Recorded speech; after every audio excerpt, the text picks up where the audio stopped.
Welcome to this explainer. You know that chaotic scratching you see on an ECG printout? Yeah. Today we're going to totally decode that. We're breaking down the normal ECG into simple physics and biological flow. So, how exactly do we translate a living, beating human heart into a squiggly line on a hospital monitor? It can look, well, incredibly intimidating at first glance with all those peaks and valleys. But today, we're going to transform that confusing graph into a perfectly logical story of electrical energy moving through muscle. First things first, what are we actually looking at here? An electrocardiogram, or ECG, is basically our clinical way of catching the heart's internal electrical signals on paper. It records the whole sequence: depolarization, which is what triggers the muscle to contract, and repolarization, which is the electrical reset. This electrical wave travels chronologically right through the heart's upper chambers, the atria, down into the lower chambers, the ventricles. Here is our roadmap for today. We'll start with the heart's electrical blueprint, look at vectors and lead to, and then trace a single beat through the P wave, QRS complex, ST segment, and the T wave. Let's jump right in. Section 1, the heart's electrical blueprint and the specialized conducting system. Okay. Before we even look at a graph, we absolutely have to understand the heart's wiring. Electrical excitation travels in a highly specific, predefined pattern. It kicks off at the very top in the sinus node, that's your heart's natural pacemaker, then shoots down internal pathways to the AV node. From there, it travels down the AV bundle, splits into the right and left bundle branches, and finally fans out through the Purkinje fibers into that massive ventricular muscle. It's literally a one-way street of electricity. Moving on to Section 2, vectors, lead to, and the camera analogy. So a standard ECG uses 12 leads to read electrical vectors. I actually want you to think of these 12 leads as 12 different cameras, right? Each one is snapping a picture of the heart from a totally different angle. But out of all these cameras, we're going to focus entirely on lead I. Why? Because lead I looks directly from the right shoulder down to the left foot, and that angle perfectly matches the heart's natural diagonal electrical flow. Now, here is the basic physics rule that runs the whole show. Electricity is a vector, meaning it has magnitude and direction. If the heart's electrical vector moves directly parallel, aiming straight at our lead 2 camera, the machine draws a massive, positive, upward wave. But if that vector moves perpendicular to the camera, you get a tiny or even non-existent wave. Honestly, understanding this parallel versus perpendicular concept is the master key to decoding those squiggly lines. Section 3, the P wave, atrial depolarization, and the PR segment.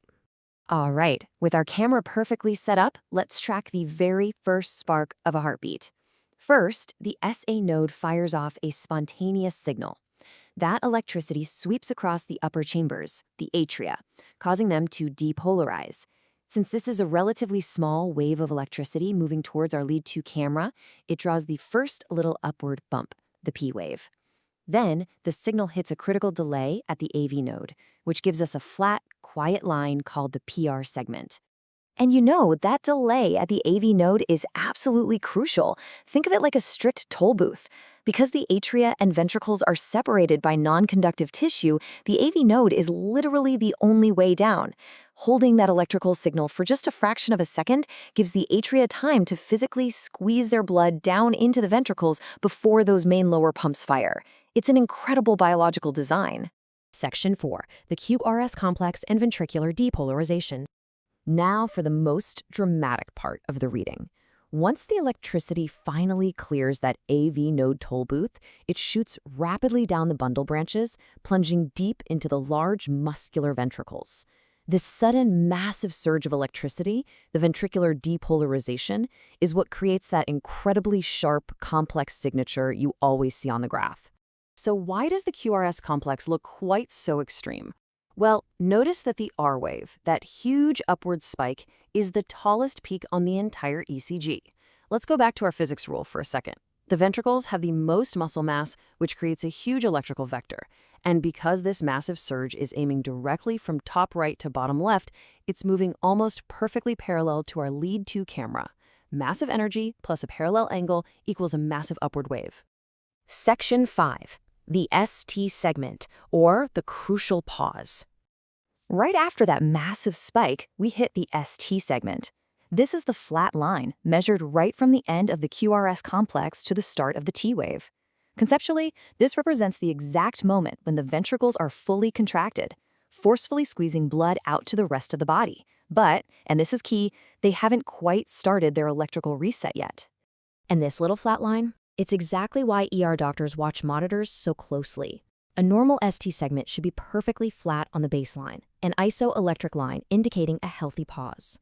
But if this line shifts up into SD elevation or drops down into SD depression, it is a blaring, life-saving alarm bell. It tells us the heart muscle is experiencing myocardial ischemia, meaning it's literally starving for oxygen or even undergoing a full-blown heart attack. Section 6. The T wave and ventricular repolarization. Finally, we see this slightly wider upward bump on the graph, the T wave. This represents ventricular repolarization. So, after that massive squeeze, the specialized muscle cells have to rapidly alter their ion channels, like pumping potassium outward, to return their potential back to resting levels. This vital electrical resetting is what draws the T wave, bringing the heart's main chambers back online and ready for the very next beat. So let's put it all together. When you look at a normal lead 2 ECG from left to right, you're really just watching the chronological flow of electricity from the top of the heart down to the bottom and back again. The SA node fires, and the atria squeeze, boom, P wave. The electricity pauses at the AV node toll booth, flat PR second. Then it massively surges down the ventricles, perfectly parallel to our camera, towering QRS complex. The heart holds that contraction, flat ST segment. And finally, the ventricles electrically reset, the T wave. It's just a perfectly logical sequence, isn't it? Which leaves us with a fascinating final thought to ponder. Now that you understand how dependent this entire chronological sequence is on that very first signal, what would it actually mean for the heart if you looked at a monitor and that initial P wave was just completely missing, but the QRS complex was somehow still firing? What part of the heart's electrical blueprint has failed there, and how on earth would the body's backup systems kick in to survive? Think back to that specialized conduction pathway we started with. Thanks so much for joining me today to decode the normal ECG.